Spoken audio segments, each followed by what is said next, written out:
O lobisomem do manicômio. Eu nunca pensei que viveria algo tão perturbador quanto o que testemunhei quando trabalhei, ainda jovem, em um antigo manicômio localizado no interior do estado de São Paulo.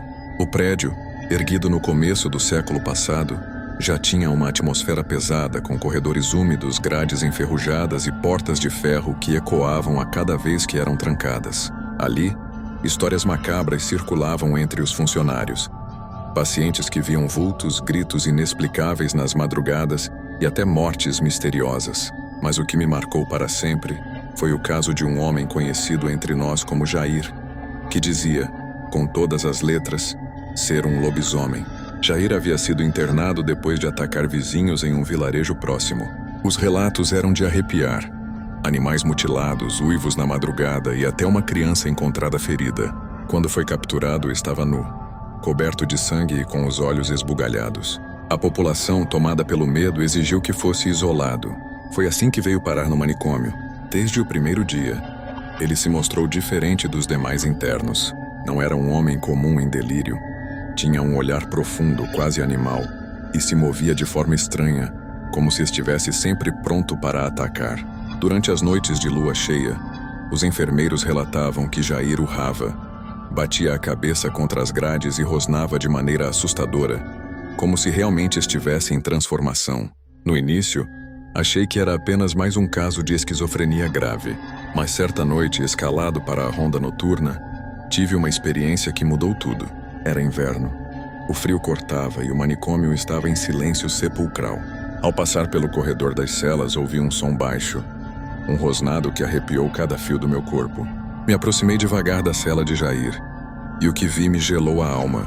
Ele estava de pé, completamente imóvel, olhando para a lua que entrava pela pequena janela com grades. Seus olhos brilhavam como se refletissem a luz.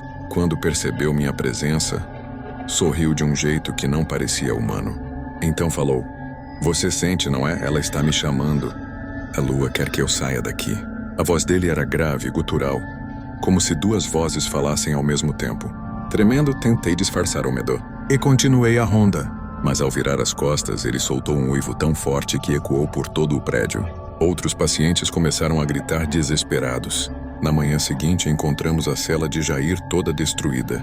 As barras de ferro estavam retorcidas, como se uma força descomunal tivesse tentado arrancá-las. O mais estranho é que ele tinha cortes profundos nos braços, mas não parecia sentir dor. Apenas ria, com os dentes cobertos de sangue. Os médicos tentavam explicar com diagnósticos, mas até eles pareciam inseguros. Alguns funcionários juravam que Jair mudava fisicamente nas noites de lua cheia.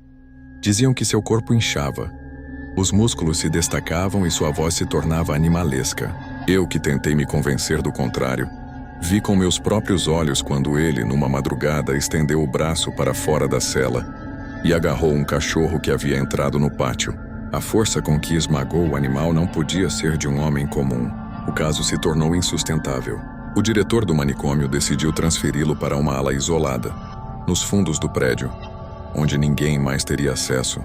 Mas naquela última noite antes da transferência, aconteceu o pior. Durante a ronda, por volta das 3 da manhã, ouvimos um estrondo seguido de gritos ensurdecedores. Corremos até a cela e vimos que a porta estava arrebentada. Jair havia escapado. O que se seguiu foi um caos absoluto.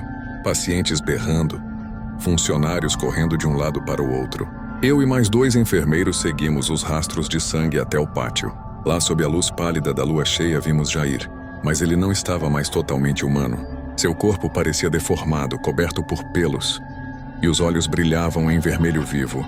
Quando nos viu, soltou um uivo horrendo e correu em nossa direção.